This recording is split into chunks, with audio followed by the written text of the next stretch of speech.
Hello there. Today we're talking about Flash Volume 1, Thick Boy, from Geoff Johns. This is my first time reading The Flash as a standalone character. I've read about him in events, but it's a pretty deep dive today.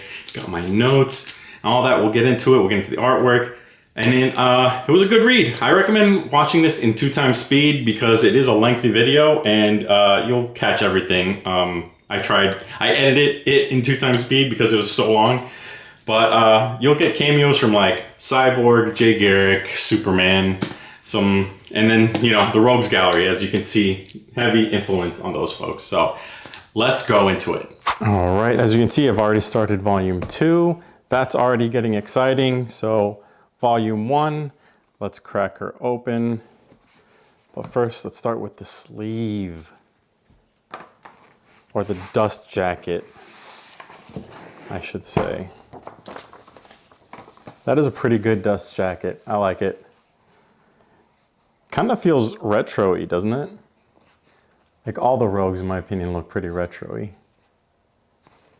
You got Captain Cold, messed up Flash, and Mirror Master right there. Here you get some insight. 20 years ago, Geoff Johns wrote this. So this book. The content within originally came out around circa 2000, I believe. Here is the cover art. Wally West with some vines.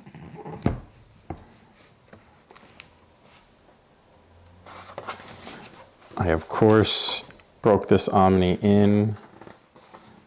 And here you have the pencilers, the inkers, the colorists, the letterers, the cover artist, Brian Boland, the different issue names, and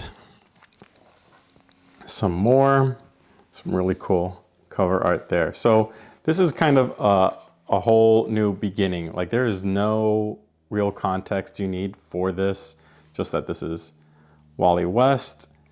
He is the nephew of Barry Allen, and Barry Allen died during the Crisis event to save the universe. And here we kind of pop into the middle of a story. Really cool entrance into like the Omni. Like, this is really cool. He is in this messed up world. He's disoriented. He doesn't understand what's going on. The cops are super aggressive with him. He's just totally confused, and we later kind of find out. So here's like a messed up Jay Garrick Flash. They put him in jail.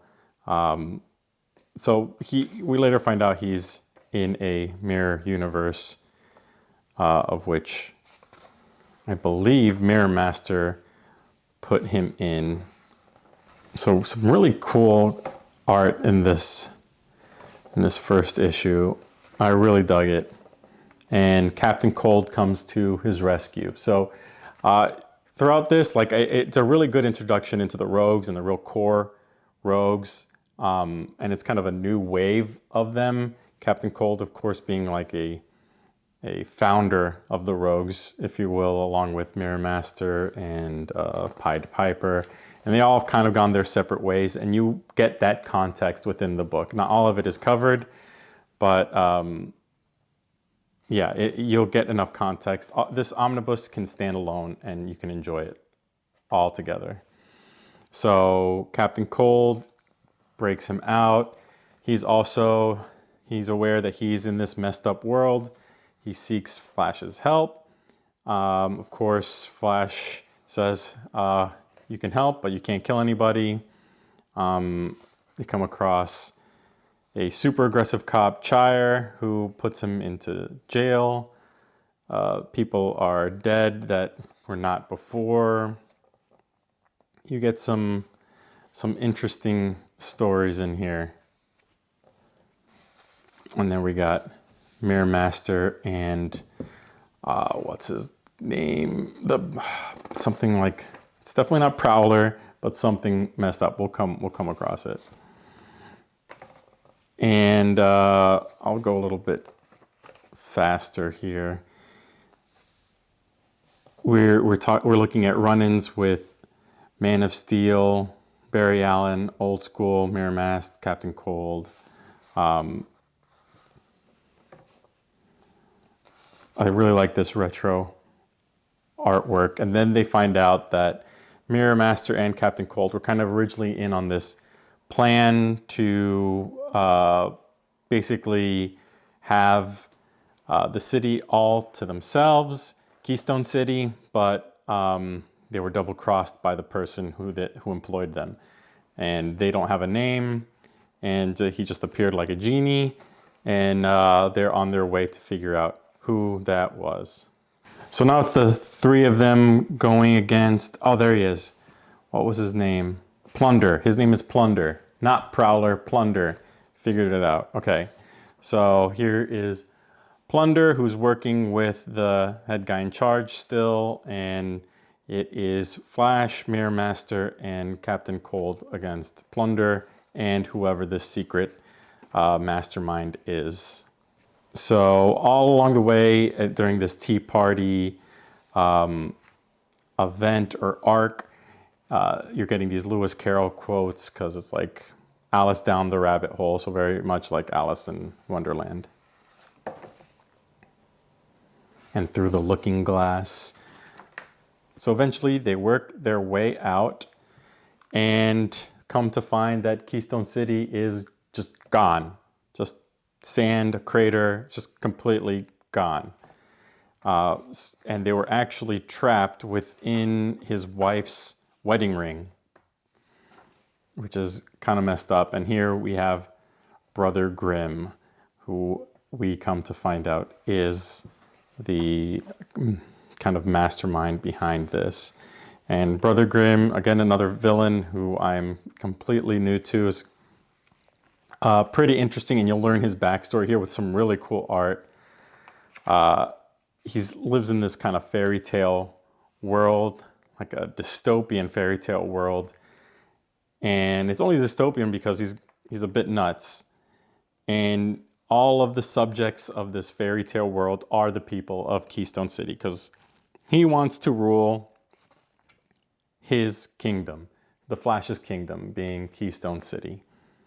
He's kind of obsessed with him. And here, using this very like old school Chaucer-like artwork that I really dig. I thought this was really cool. You learn like he Flash, before he left, Kid Flash, Wally West, current Flash, gave him some advice that you don't need to follow into your father's footsteps. And so he decided to become an artist and not rule over the kingdom and let his psycho brother take over. And he ruined things, and then he had to wage war against his brother. He eventually won, but he totally resents the Flash for giving him that advice, which he deems terrible. And he isn't particularly upset with him because he sees Flash as doing the exact opposite of what the advice that he gave him, which was not to follow into others' footsteps. And Wally West followed into his uncle's footsteps and is wearing the exact same uniform and taking up the same moniker as the Flash. So all throughout, you get to hear about the various powers that the Flash has that comes with like tapping into the Speed Force and doing ultra vibrations, moving his hands really fast, and really interesting stuff for me that I've never heard of. Like I didn't know any of his powers. So here you have, I believe her name is Lydia, his wife, and she's Linda, he's even saying it right there, his wife, and she's all messed up in this trance, just like everyone in Keystone City, acting as Brother Grimm's queen. So the only people that are really awake are the same trio, enemies and allies, very appropriate name. And here we have Linda calling for his head, very much like, what was it, the Queen of Roses, the Queen of Hearts in the, Alice in Wonderland book. But he eventually uses the kinetic force of the falling guillotine and was able to break free.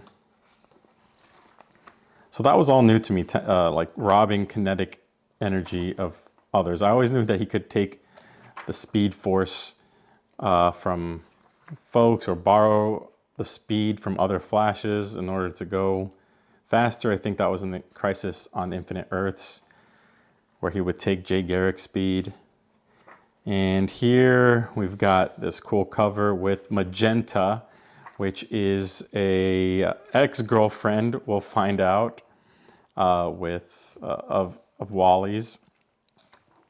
She's going to be the baddie in this issue. And who do we got here? This is, I always forget her name, but Jessie Quick, and she always has to say this formula that her father knew in order to use her powers to tap into the Speed Force, I believe. And he's attending a hockey game, and of course we've got, here we've got Captain Cold watching the same game. We've got Pied Piper over here, and we've got some maniacs shooting up a a garage. And then we see some magnetic powers, and we come to find out that it is Magenta, and she has magnetic powers. So get it, Magenta, it's kind of close to magnets. And she's got magenta-like cape. I don't know how she came across her powers. Oh, you know, she's had those powers. They did it in college, and he tried getting her to use it for good or something like that. And she kind of resented him after he dumped her, and we come to find out like Wally's kind of have a past of being kind of a playboy. Because we come across a few exes, including the cop that came to arrest Magenta, who is another ex, and the partner of Chire, who we saw at the very beginning, this old man, who was a partner of her grandfather's. So it's all kind of connected. And here we later find out that the ex, who's a cop, I forgot her name already, she has a kid, Miss Jackham. Is it Jackie Jackham?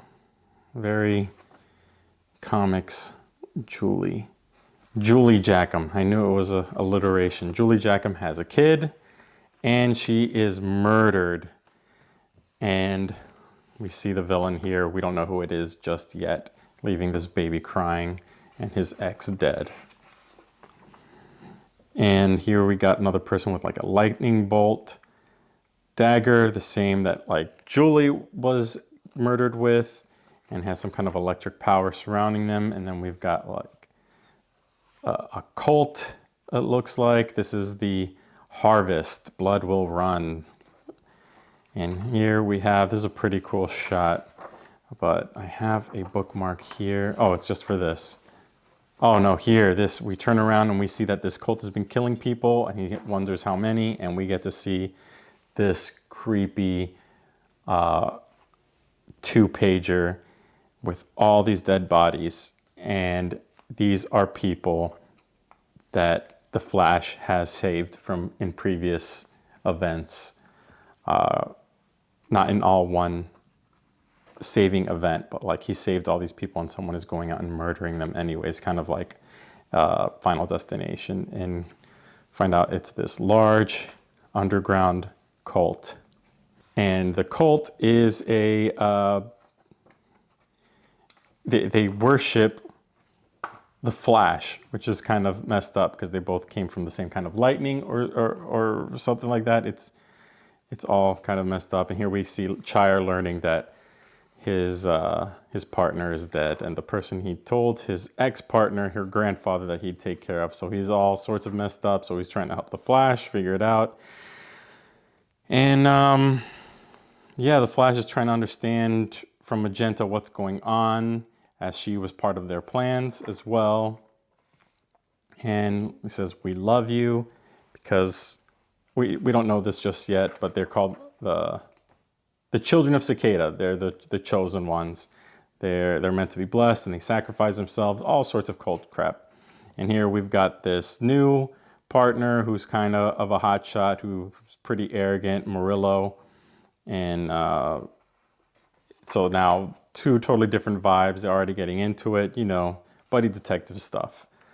And Magenta is really powerful, but totally psychotic, all confused with what's happening with the cult. They get Flash. They try to eventually kill him to resurrect Cicada's long dead wife, and that was kind of the master plan. And which they do rob him of some of those powers with that knife, and successfully revive the old lady. So we've got Jesse Quick trying to help him, and the wife is just totally upset with this whole situation because she's just been, I think, trapped in this mummified state for so long, and she's like, no love, just misery. So she's just totally over this, and everyone's kind of going at it. So eventually we come to find out that, like, it's pretty hard to kill these guys. They keep resurrecting, as you will, some of these folks. And eventually, as you could guess, Flash wins. They take Cicada to Iron Heights. And we find out that Murillo was actually stabbed by Cicada, but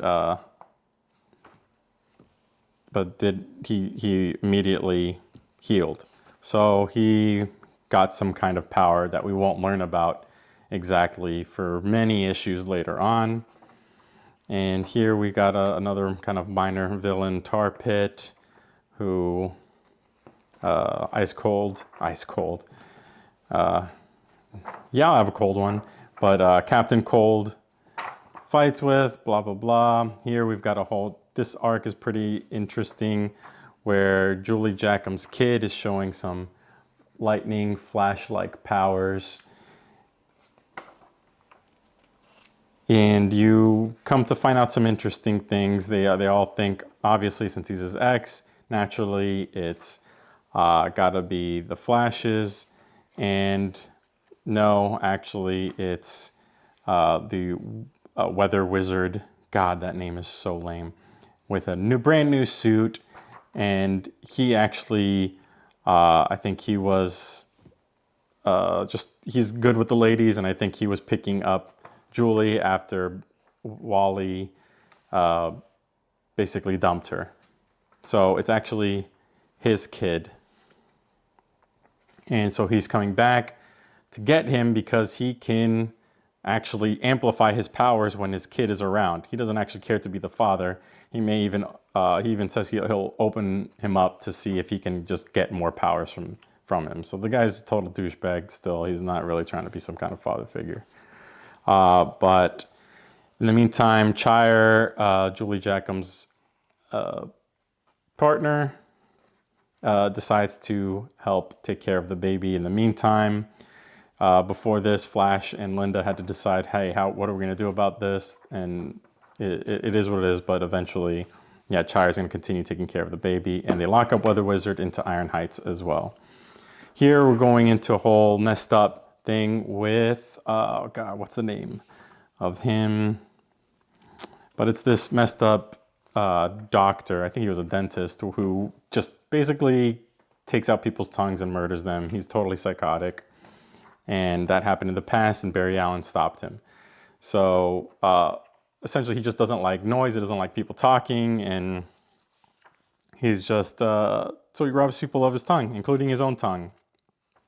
Here we become familiar with Wolf, the prison warden, and we get a little bit of insight that he actually has a power to create muscle cramps and pain or relieve pain. But for the longest time, all we know is that he can really hurt people with the cramps. So they stick Weather Wizard into Iron Heights, and that weird psycho guy is in the Iron Heights from a long time ago. So eventually we come to find out that the cops in Iron Heights are getting really sick. All the cops are getting really sick. And so Flash, along with Pied Piper, who is good now, no longer a rogue, is gonna go figure out and see what's going on. So they're wearing their masks so they don't breathe in the airborne virus that is happening in Iron Heights. So this is actually really cool. They go through each one. So this one's Fallout, and you get a little card here, what their abilities are, what their real names are, and basically their sentence. And Flash and Pied Piper find that Fallout is actually stuck in this like generator, and he's powering the whole prison himself. So they're totally torturing this guy. So that has Wolf on Flash's radar. You see Cicada, who's we've already seen. We have Mr. Element, Dr. Alchemy over here, just reading throughout the whole Omni, pretty much. He doesn't do anything, he's just there. Weather Wizard. And was that it? There's a few more. That looks like, I think that's Top. And looks like Lobo, but I don't think it is. We've got Girder, who's just a metal guy, but he begins to rust really quickly. He breaks out. We've got Double Down, which is the grossest villain by far, in my estimation. He makes playing cards out of his own skin, and he can control those to like become razor sharp, and he throws them.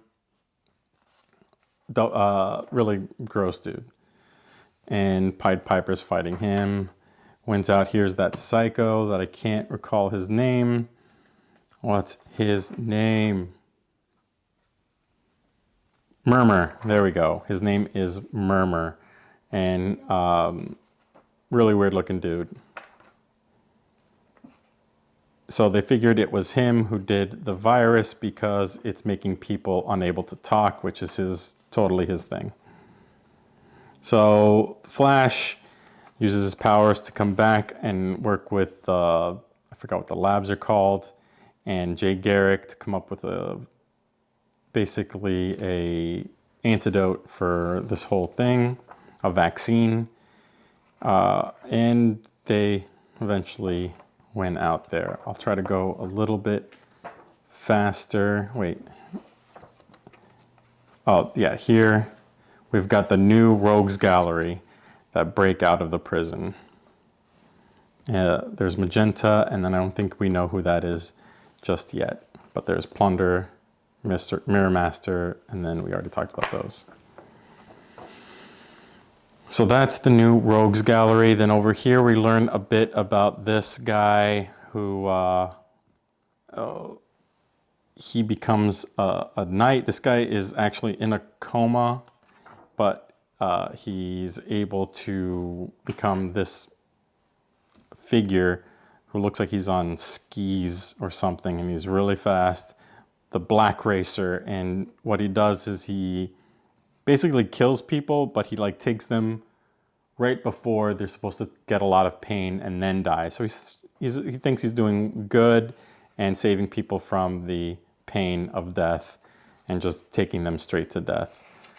And eventually he crosses paths with the Flash when he tries to take a girl who was meant to die, but Flash saved her. And Flash's like, nope, that's not happening. But here we've got, also there's an event happening with Darkseid, and his minions are coming in. And then Cyborg comes to help, and he's wearing the zestiest costume I've ever seen. Man, he's double cheeked up on a Thursday afternoon. The sun is still out. That's just a totally wild costume. I don't know why they did this to Cyborg. This is 2001. This isn't the 60s. That is such a weird decision. But they eventually address it later on, and at least give him something else to work with a little bit, cover him up. So they eventually get through that. Let's go a little bit faster. All right, and also along the lines, we find that the guy who's running the labor union is an ex-villain. We'll get more into that. Here we've got this hotshot CIA guy who was doing really well, but he messed up, and he's super smart. He knows all about the rogues. He's the rogues expert, so he's coming to Keystone City. He, during an accident that we later find out either here or in Volume 2, that he's got some issues, but he's a good guy.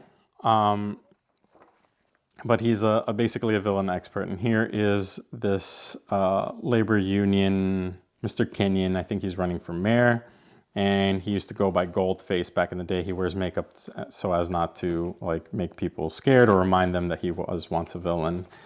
And moving on, we've got moving to some other murders, blah, blah, blah, murmur, and the rogues are out. Remember, they got released from prison, so the FBI or CIA guy, I think it's actually FBI, just coming in to help them because they're just on the loose and creating mass havoc under this new leader that they have. This unknown leader. We've got Murillo, who's always got a thing with his wife. He can't be late or else his wife is pissed. The guy's super afraid of his wife. And we've got the Thinker.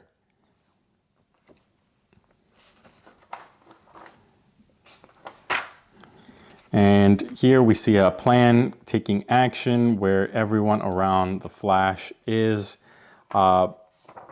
being taken out of the fold so that Flash is all alone and has no one. We're starting with Chunks, who can create black holes, and they take him out by like shooting him, and then the hole in him creates a black hole, is causing a whole event, and then he's hospitalized. Captain Cold is not really in the rogues right now. He's doing his own thing. Mirror Master wants him to join. He doesn't.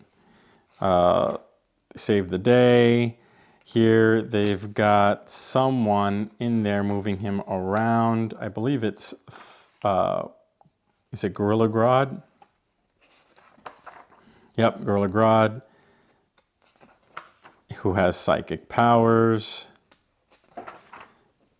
And they're just creating a ton of chaos all around the city. That was relatively light work. Later we'll come across some much heavier duty stuff. And we come to find out that Pied Piper, there's a video of Pied Piper murdering his parents, so the FBI or KCPD come and pick him up, and he goes to Iron Heights. And in Iron Heights, also at the beginning when Flash was going to help save all the people in Iron Heights, he tells him, Gorilla Grodd should not be caged. You need to send him back to his place, but Wolf wasn't having it. Here we've got some Jokerized villains during this prison escape. We've got a Jokerized Deadshot, and I don't know which weirdo that is.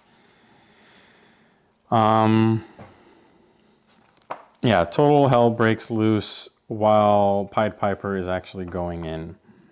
And Flash going to tell on Wolf that they're actually powering the facility with Fallout. Well, Wolf has him moving around in a van. So, not to be. Here we've got Cyborg now with some shorts. They at least gave him some booty shorts. Cover that ass up, thankfully. And we got a new character, Peekaboo, who's just trying to save her father or grandfather with a transplant. And she actually, if you touch her, there's a burst and she teleports. So she's pretty dangerous, even if she doesn't want to be. There's the father, and she couldn't be a donor. She tried, and so she's been trying to do some things in order to keep him alive. Eventually, as you could have guessed, Fallout escapes. Before that, we get a sneak peek that someone is actually not kidnapping, adopting the baby that Chire had been seeing for Julie Jackham, so Jackham's baby, and it's Iris Allen coming back from the future. Blah, blah, blah. Fallout turns out he's not a bad guy. He's tortured and he's appreciative of Flash helping him out a bit. Barry Allen is super happy that Iris is back. Aunt Iris, more family. He loves her. Really touching moment. We learn all about Cold's, Captain Cold's upbringing, his sister, his father, you know, very much a villain origin story.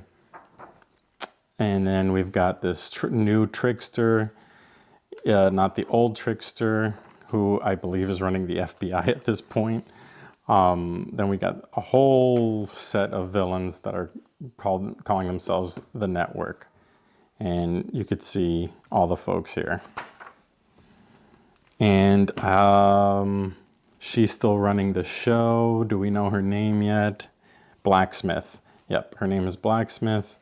And we will learn some ties that she has to folks that have already been in play. They're starting to execute their plan even more. Here we get a little bit of just like a one-shot with this abracadabra fella who they trap into this sphere, and Pied Piper escapes. Look at this cool cover of the Rogues. That's really cool.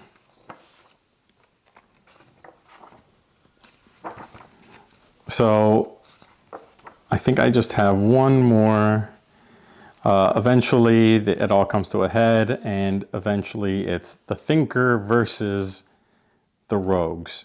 They all thought they were working together, but the Thinker had other plans and essentially was using everyone in Keystone City, all the people, as sort of storage for memory so we can think even more, be even smarter.